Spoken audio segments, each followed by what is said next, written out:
What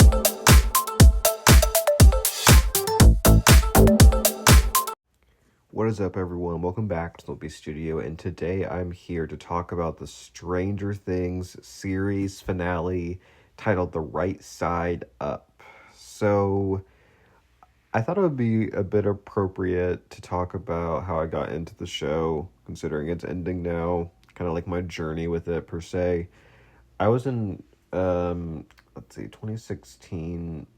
I would have been like the summer before fourth grade is when the show came out. So I was a bit young for it. So I didn't really start watching it. So I started watching it in the summer of 2019 because people from my youth group were talking about how season 3 came out and were recommending it to the group. So I went ahead and binge watched all 3 seasons, and then I had the excruciating weight of season 4. And then season 5. So, I mean, season 3 and on was kind of my journey with the show. I mean, season 3 itself, there was a lot of hype for just the summary vibes and how it came out in 4th of July. And I like season 3 a lot. Season 1's definitely still my favorite season.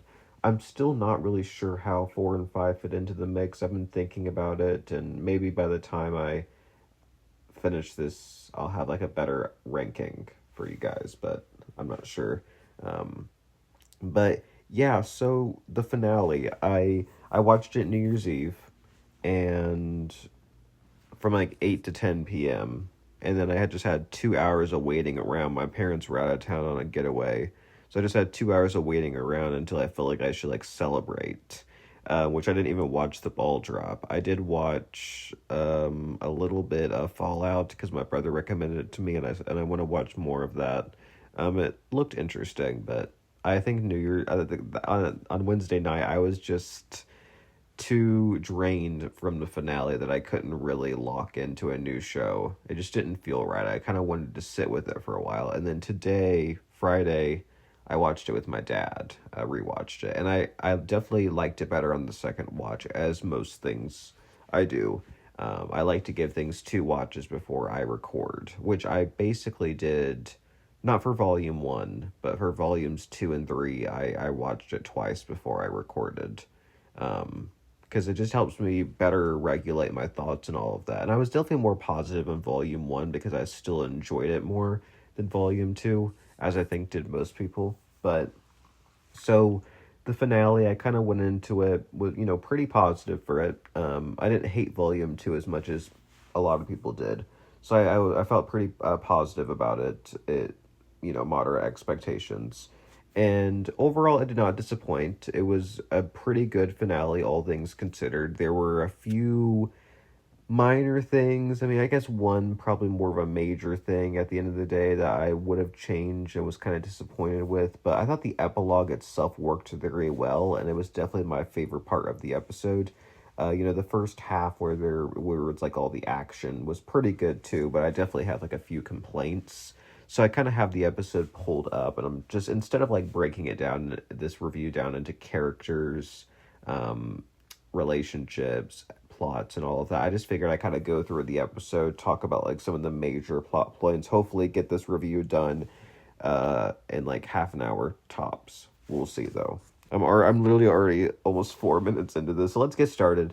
So starting off, the military storyline, I think, has been one of the big lows of this season. And the military, has always been involved in the show, but they've really dumbed them down this season, which it's partly laughable, but partly I just hate them. I hate how they just keep showing up. It's just so repetitive, and I don't like Dr. K. I just don't. I think the actress sells that, can sell that character. They just have not given her enough to work with to make her an actually complex character.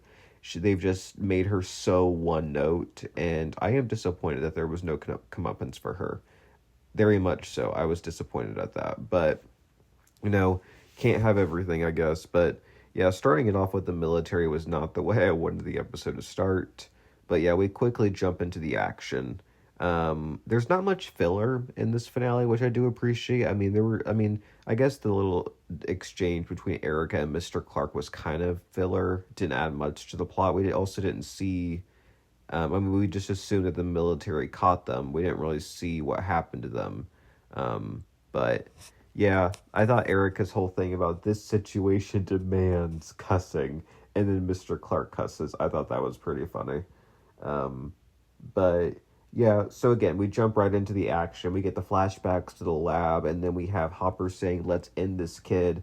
So she goes into the tank. I gotta say though, her going into the tank one last time, it was really cool. It definitely, when she went into the tank 2 episodes ago at the cabin, I didn't really feel that type of emotion that I did for the original one, but her going into it at the lab, which I think it was supposed to, definitely brought some feels for me for sure. It was also like visually stunning too. I mean, this episode is very cinematically stunning for sure, especially once we get to the abyss. It just looks beautiful.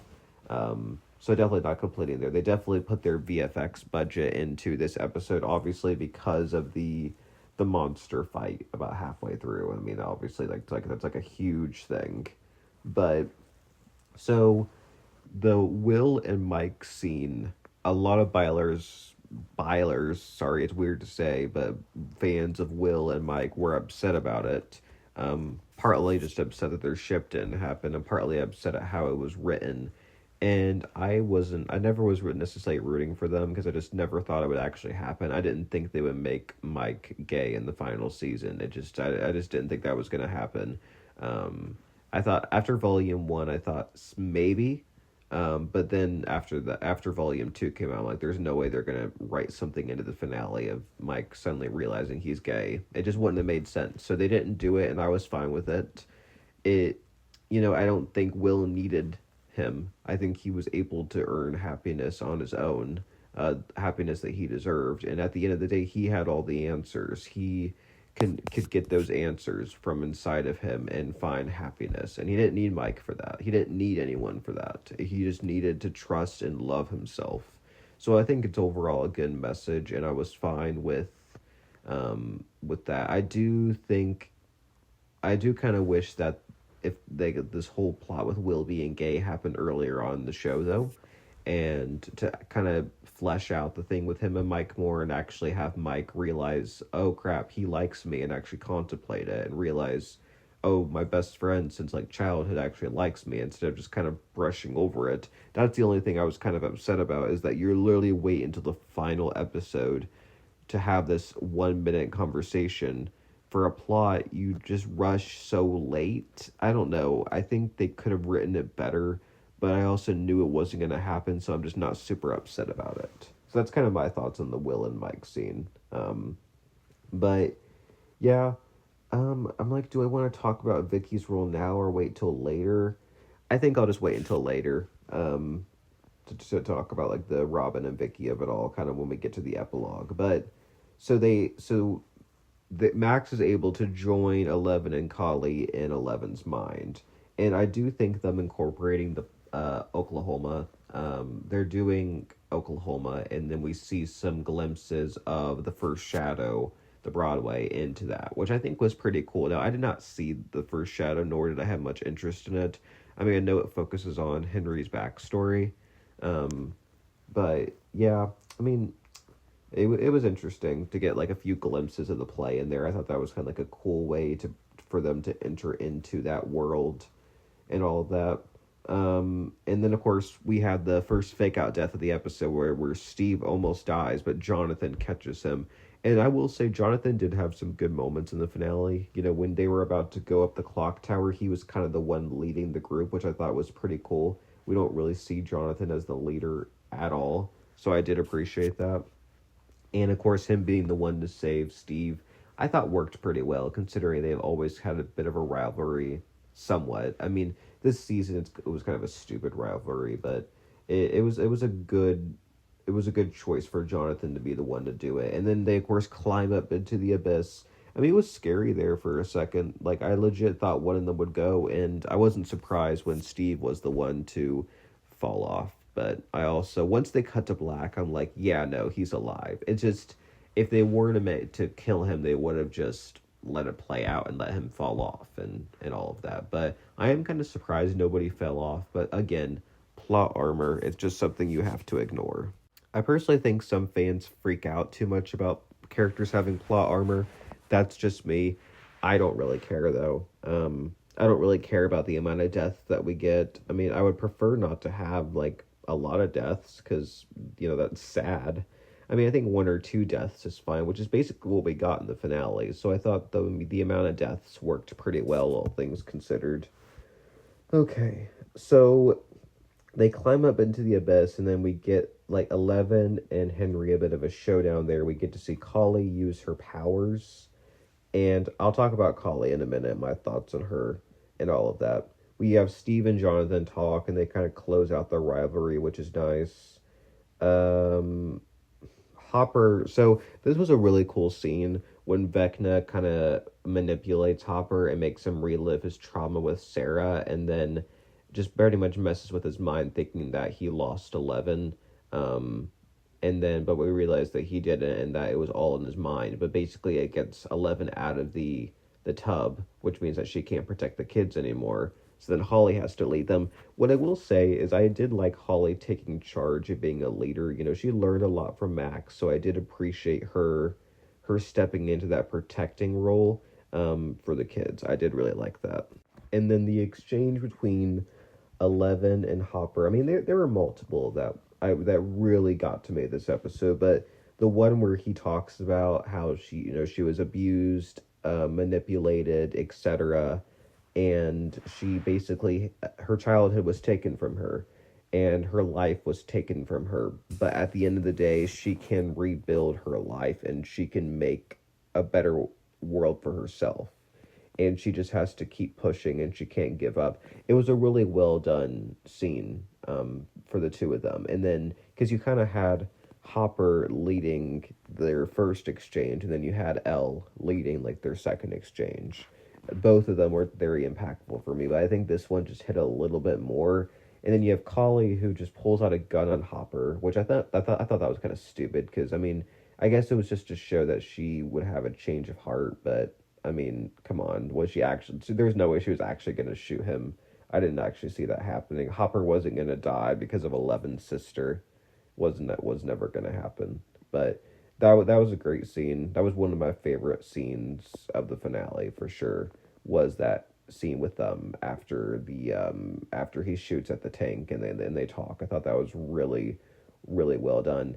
Um, the Pretty much Jamie Campbell Bower is a great actor. He was fantastic in this episode. The scene where he's walking into the cave and you can just feel his like pain and suffering, and he portrays it so well of how much he does not want to have to walk into this cave, but he just feels this anger and he needs to like hurt the kids, or like well, not hurt the kids per se, but he needs to get them back, to do this whole mission. I mean, he just feels like he can't let them go because then he would have failed whatever he's doing. I mean, at this point the abyss has, they were able to stop it, or 11 was able to stop it, but he did a great job. And then, when we see him relive all of that, was a really really well done sequence, and seeing Will speak to him.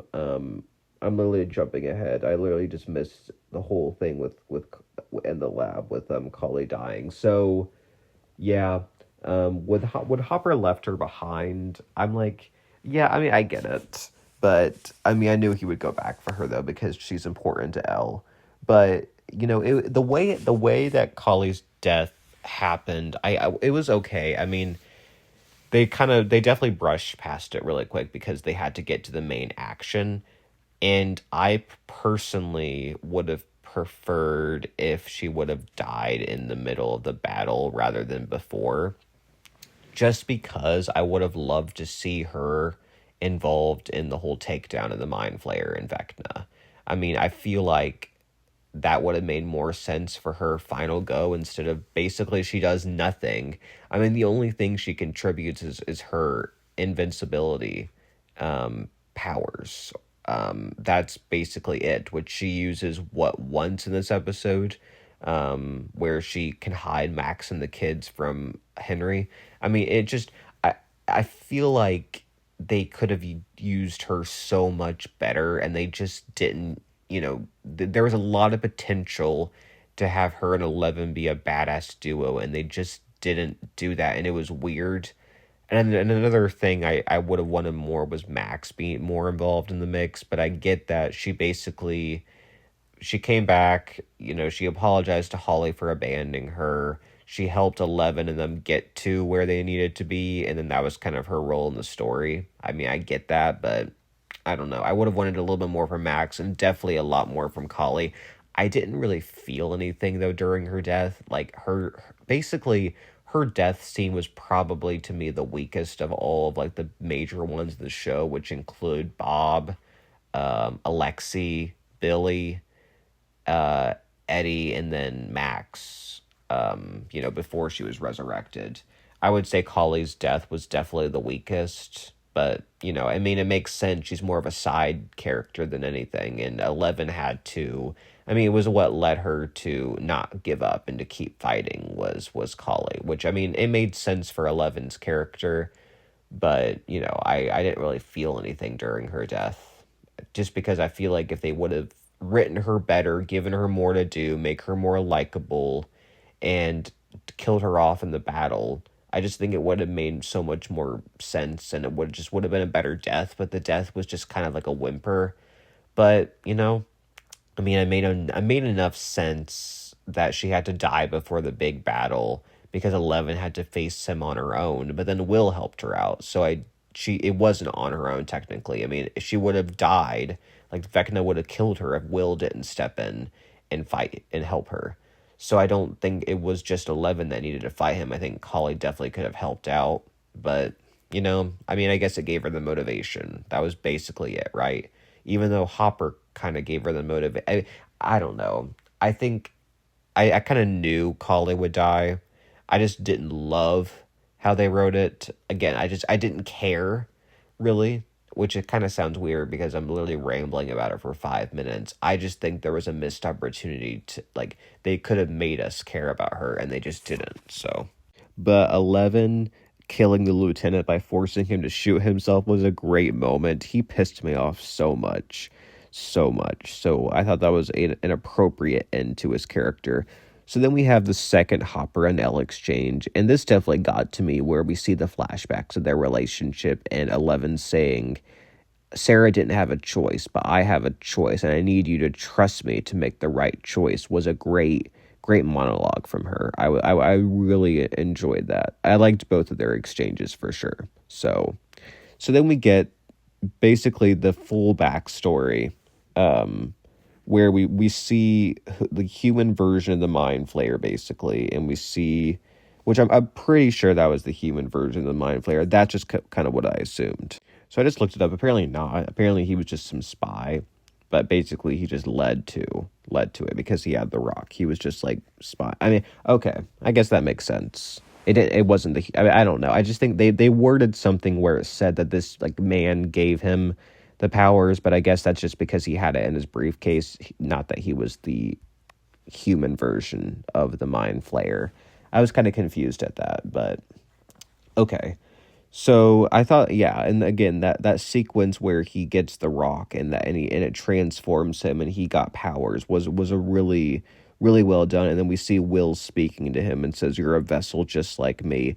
I mean, that was basically Will's moment of the episode. He didn't have a whole lot to do, but the way he was able to speak to Henry and give him the choice, like, help us fight the Mind Flayer, and then Henry chose not to, which I'm very happy that they didn't rush a redemption arc for Henry. Like they didn't do it. And I'm glad because I think it would have felt contrived and just not necessary for the plot to me. But so the final battle, to me, I think the way it was shot was really well done. I mean, it was like a beautifully shot scene, very cool.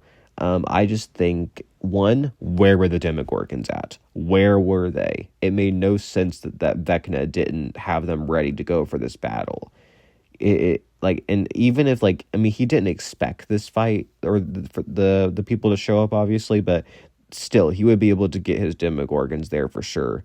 I do think if there were Demogorgons and the Mind Flayer, it would have made a much better fight. It was basically just like a 8-minute boss fight. I mean, Nancy kind of almost died, but we all knew she wouldn't because, again, plot armor. But yeah, the 11 and Vecna showdown and then Will saving her that was really good. I'm glad I think they found a good way of tying Will into all of it. Because I was wondering, were they going to have him be the final, like, person to end him? And he kind of was, but it was basically just a tag team with 11 and Will to end Henry or Vecna, and then everyone else to end the Mind Flayer. It worked pretty well. I just would have liked to see the Demogorgons involved. That was my only thing. And I would have liked to see the battle be longer. But, and then of course they saved the kids and all of that, which Holly was able to lead the kids through the portal so they would be able to wake up to their bodies inside the Mind Flayer. And then we have Vecna's still like barely alive, and Joyce gets the final blow, dropping the F-bomb. I'm pretty sure the only F-bomb in the entire show. I might be wrong. I was way off base about the Mind Flayer, so I could very well be wrong with that. I don't really like prepare my reviews per se. I just kind of like talk. I don't really have like bullet points I talk. I mean, for this in particular, I'm literally just scrolling through the episode and talking about my main thoughts. And the way I do that, and the reason why I do that is so I don't miss anything important, rather than like planning it out and accidentally missing something. But I thought Joyce getting the final blow was great because she's barely had anything to do this season. I mean, she's talked about how she feels like she's failing as a mom, but she just hasn't had much to do. So I'm definitely glad that she got the final blow, because it was for Bob. It's for Bob too, and it's for everyone else who's lost their loved ones because of Vecna. We got the Barb flashback, we got the Bob flashback, and we saw Eddie and Max and everyone. It made perfect sense for Joyce to be the one, and seeing everyone just be like, he's done. Like, the person who hurt our loved ones, he's gone, and it was really well done. And then, of course, they have to go back to the Upside Down. Of course, they're all, like, cheering and all of that. But I'm like, come on, guys. Like, you literally don't think the military are going to be back there waiting for you? Hopper literally killed, like, 10 of their men. Like, come on now. They should have been, like, all, like, if there was a time to be all serious and everything, it would have been then, because they're like, okay, we're most likely going to have the military there waiting for us, because they're literally driving into their base. That was kind of like stupid to me. They should have totally known that was coming. The scene with Murray, I forgot to say, the scene with Murray throwing throwing the bomb at the lab was also really well done. Murray got his big moment, which I did like. So, and then of course we get the big scene where 11 chooses to sacrifice herself and to end the cycle, and we kind of all figured this was coming, whether it would be with Kali or not. And I am glad that for her death, that Kali was already gone, and it was a choice that Elle made for herself. Now, if Kali didn't come back into her life and broach the idea of them sacrificing themselves, would Elle have done it? I don't know. I think it would have changed a lot, though, and I think it would have completely changed the way she would have gotten there to make that decision. I mean, I don't think that was her intention at all. Like, I don't think she really thought of it until she found out they were continuing Papa's project. So I do think, in a way, you could blame Kali coming back into her life as the reason Elle chose to do that. But, to her, it felt like the right choice to make, and it made sense to me. So I wasn't really upset. I mean, it's sad for Hopper to lose another one of his daughters, but I felt like for if you had to choose one character to kill off a main character, her made the most sense. It just did. So I was pretty happy with how they did it. Now, what I will say is I wasn't really feeling the Mike and 11 goodbye, and I used to like them. I thought they were cute, but they were never my favorite couple. I definitely liked Lucas and Max a lot more, and still do. But I think the attention has drifted so much away from them, and they just don't. They've had like a total like 5 scenes maybe throughout like the last 2 seasons. They just haven't been the focus for a long time. So I think that's partly why I didn't feel as much during their goodbye. But I definitely felt something when everyone was screaming at her and then she disappeared. It it was sad. I wasn't crying though. Um, yeah. I would say I wasn't I don't think I ever was teary eyed. I was definitely teary eyed though. In episode 7 when Lucas and Max reunited and Will came out. Those 2 scenes got me teary eyed. But the only scene I would say the scene that definitely made me feel the most were the 11 and Hopper scenes. Those definitely for sure. Oh gosh, I can't believe I literally spent 25 minutes just talking about the first half. Okay, the epilogue. We got like a 35-ish minute epilogue where we saw pretty much where everyone's at. Robin's still doing the radio station, which is perfect for her. Steve's a coach, which makes perfect sense for him. He is a mom after all. I mean, he's a baseball mom now. It works out really well for him and Derek being on the team for sure. I'm so happy that Lucas and Max are back together. Hell yeah. My favorite couple for sure. I'm so glad they got their happy ending. And they're really cute together. They have great chemistry and seeing them be happy and not crying and not arguing, it's so relieving. It sucks that we had to wait until the end to get them have their happy ending. Because the thing with Mike and 11 is that they've already kind of had their happy ending, right? They've been together for several seasons. They've had their ups and downs for sure, but we've seen them in true love. With Lucas and Max, we haven't seen that, so it was very satisfying to see them finally have that for sure. We also saw Dustin's mom back, which was great. I love that. Um, we have not seen her for a couple of seasons now. I don't even remember the last time we saw her. I haven't rewatched the earlier seasons.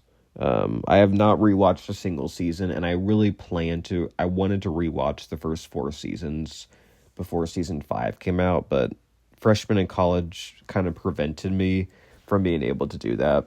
But I didn't. I mean, I've remembered mostly everything overall, so I didn't feel like I needed the rewatch. I mean, it was something I wanted to do, but so I'm like, do I want to talk about Susie now? Well, I'll talk about her in a minute when we get to the graduation. But um, the Mike and Hopper scene was really well done, and it works so perfectly. To see, and I think to me, I really liked how we saw Mike have a conversation with a father figure because we've never seen him interact with Ted before. And I'll talk about my issue in a second, where I think there was a really big missed opportunity right before the graduation ceremony. But that scene itself was really well done, where Hopper kind of talks about how there's 2 roads you can take, and how he chose the first one originally of like shutting everyone out and blaming himself for his daughter's death. Or you can choose to accept what happened and learn and grow from it. And how he encouraged Mike to go down the second path. And it just goes to show you how much Hopper has grown as a character.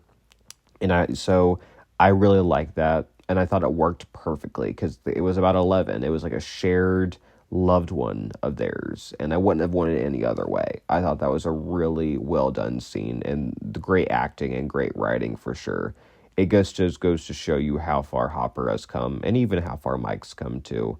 I did really like how in this epilogue part they made Mike really like the leader of the party, not just in D&D, but him giving him some big moments, because I do feel like he's really been sidelined this season, which has been disappointing to me. But so we get to the actual graduation, and I do think there's a couple of missed opportunities here. The first one is when Mike and Hopper walk up to graduation and Karen approaches, and we still see her scars, by the way. I'm glad they didn't just forget about her scars. But she approaches and says how proud she is of him. I really wish they would have had Ted be the one to take her place, or at least have both of them go up. That would have been fine to me. but I would have liked just one moment where we see Ted tell Mike that he's proud of him. Just one moment where we see Ted tell one of his kids that he's proud of them. And we didn't get that, and it sucked. I thought there was such a huge opportunity to have Ted just have a little redeeming moment. Not that he was ever a bad guy. He was just a douchebag of a father. Just not personal at all. He's never been that way. So I would have liked that, but we just got language instead. So that kind of pissed me off. I would have liked to see that, but whatever. The actual graduation scene was so satisfying to me, though, and I loved Dustin's speech. It was perfect. And I think there was a lesson that we could all take away from it, is that, first of all, when you have shared trauma among a group of people, I do believe the stereotypical walls can break down. I think that's absolutely true. When you have something that you can all bond over in general, an experience that you can all share together and say that you've experienced that together, I think that could definitely break down those walls. I definitely think that's true. So I did like that. And you become a better person when you meet people and become friends with people that are different from you. I think that's very true. And I think that's something we should all take to heart, is maybe step out of your comfort zone, befriend someone who's different than you, and you'll become a better person from it, for sure. I think that is so factual. So I thought he made some great points in it. And then, of course, he pretty much just says, screw the school, screw the system, screw the principal, hellfire lives. Hell yeah. That was a great graduation scene. I love that, for sure. It was definitely one of the best graduation scenes I've seen in a show. And for this show, it was perfect. And I love the orange gowns. He made a joke about them looking like Roman senators, but I'm like, no, those orange gowns look great, and I would have loved to have them for my graduation. Our school colors were orange and brown, and if somehow we had brown gowns, which sucked. They just looked so terrible. They looked so shitty, literally. I hated them. So I would have much rather had the orange gowns. And you don't usually see orange as a school color. So I did like that. So we also have that girl Stacy, the one who rejected Dustin at the winter formal at the end of season 2, and she asks the kids to a party, and they reject her and say they have D&D basically. So I guess she's kind of interested in Dustin now. Now, I would have loved to see Susie come back and see her and Dustin meet in person. I legit thought that was going to happen, but they didn't do that. And, I mean, I guess you could argue that they just broke up or whatever when Dustin was grieving Eddie, because he pushed everyone away emotionally and was going through withdrawal. So that is probably what happened, and him and Susie just haven't talked, and they've never talked since. But I would have liked to maybe see her show up and Dustin be in a relationship by the end. I think that would have been cool, but I guess they wanted his big moment to be the graduation speech, which makes sense, the valedictorian speech. So the scene on the rooftop with the 4 older teens was a good scene. It just shows how much they've grown. I'm not a big fan of Nancy's hair personally. I do like Robin's hair better, though. It's like they swapped haircuts. I used to like Nancy's hair more. Now I don't like it. And I didn't love Robin's hair before, and now I like it. So they just literally swapped for me. But it was a good scene. And I thought it was it felt so fitting to all 4 characters, where they've ended up and how far they've come. Really well done scene, for sure. Now, Vicky, the last we saw of Vicky was at the military base, and we never saw her in the epilogue. So we were to assume that her and Robin broke up, which does suck, because I did like them together. But Vicky was so anxious, and maybe they just decided they weren't going to work out, because Vicky can never fully accept Robin's risking her life and going out in danger. Maybe she was just too on edge about it. And I guess that makes enough sense, but I thought it was kind of weird how they didn't explain what happened to them. I would have liked... I mean, and Vicky didn't need to be there on the rooftop talking to them. She could have been at graduation, or they could have just mentioned, we're still together. But they just broke them up off screen, and it was just kind of weird. And especially because she was literally in the first part of the episode. Like, I really feel like if they were to break them up, they should have just done it right before the hospital attack or something, and had Vicky leave or something right before the demos attacked, and that would have been a better breakup for sure, rather than just breaking them up off screen. Like, it was just, I think the way they wrote her character was weird. I would have liked the lesbian couple to end up happily ever after, but whatever. So I was disappointed at that for sure. I mean, again, I like the epilogue portion overall, but a few things I would have definitely changed. I would have preferred to at least hear that they broke up instead of just not knowing at all. But there was also like some looks between Jonathan and Nancy, which suggests that maybe there's still hope for the two of them. We also find out that Steve's with someone. So pretty satisfying endings. I would like to believe Jonathan and Nancy will end up together someday. So I think I used to like them a lot, and I definitely think there's potential for them down the road. We'll see. And then, of course, Joyce and Hopper, he proposes to her. What a sweet scene. Yeah, it was definitely perfect. And Hopper's mustache is questionable, but it suits him so well. And him wearing a flannel at a fancy restaurant just fits his character so well, too, for sure. And yeah, so it looks like they're going to move to Montauk in New York, and he's going to take that job. So it works for them to get out of Hawkins, have their happily ever after. So the final scene, the D&D scene, literally shot pretty much the same way. We saw the shot of the sprinkler, we saw the shot of the house at night, and then we see the four of them plus Max. Max is now a part of it, which I think is really cool. Seeing a girl added to the mix for the campaign. And I would have maybe liked to see Erica a part of it too, but you know, she has her own, well, she's not friends with Tina anymore, that's for sure. I would have liked an explanation as to what happened with Derek's family too. I thought for sure we would have gotten that, but we didn't, which was kind of odd. But yeah, they're all such dorks, loving the campaign, and then we kind of get the glimpse into everyone's future. We just see Lucas and Max are together on their movie date, so I'm so glad they got to go on that. But we didn't see what they were doing career-wise or school-wise, which I would have liked to see. We see Dustin at school, and he's still friends with Steve, who has a camper. I don't really know what Steve's doing with the camper. I guess just traveling, which he's literally coaching, so I don't know why. I guess he just travels in his free time, maybe, during the off-season. Will at a bar in New York, and looks like he has a boyfriend, which I'm glad he got to have his happy ending. I'm definitely glad, even if it wasn't with Mike. I think it worked pretty well there.